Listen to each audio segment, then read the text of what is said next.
Udah banyak ulama, Masya Allah, ngangguk-ngangguk ya. Bermula dulu, saya akan mulai teman-teman sekalian dengan pentingnya kita memahami kalau pernikahan dalam Islam itu adalah bahtera pahala terbesar di dalam agama kita. Begini maksudnya, supaya gampang difahami. Kalau kita puasa Ramadan, mulai dari azan subuh sampai azan maghrib, kita sedang berada di bahtera puasa, benar gak? Sekarang kalau lagi puasa, antum duduk, ngobrol, jalan, tetap kita berada di bahtera puasa. Dari azan subuh sampai azan maghrib. Duduk aja, pahala puasa tetap jalan, per detiknya dicatat pahala. Kalau dia tambah dengan baca Quran, zikir, oh itu lebih luar biasa pahalanya. Dia nggak buat apa-apa saja, tapi kalau dari azan subuh sampai azan maghrib Ramadan, tetap dicatat pahala puasa berjalan. Benar nggak? Udah banyak ulama, Masya Allah, ngangguk-ngangguk ya. Baik.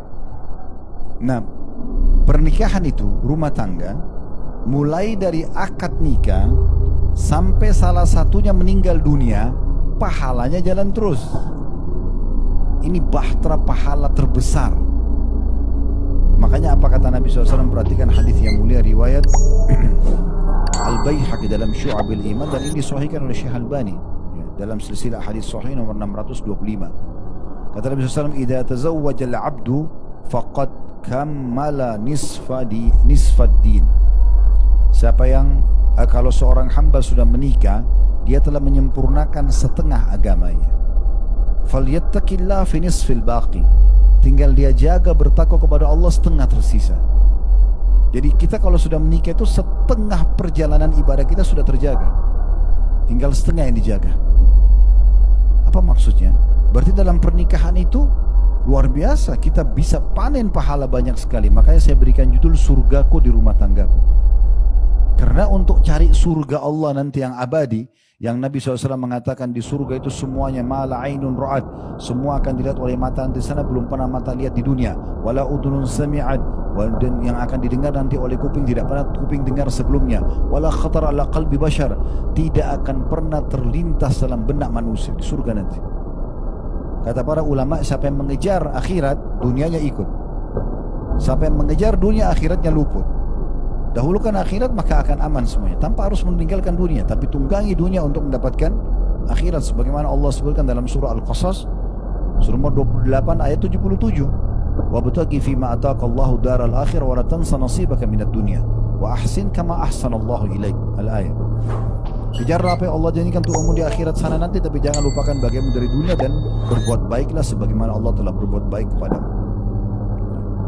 Jadi surga ini akan kita dapatkan, target utama.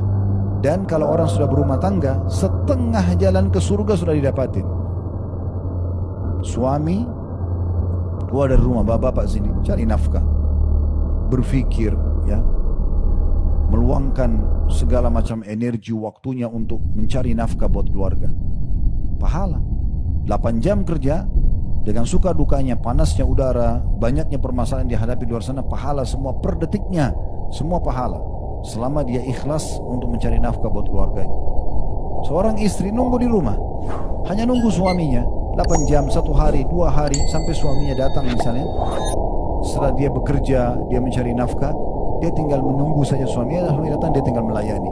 Cuma itu saja, menunggu dengan aktivitas dia, makan, minum, tidur, tidak buat maksiat kepada Allah misalnya, maka pahala, per detiknya pahala. Di rumah kita sudah ada surga.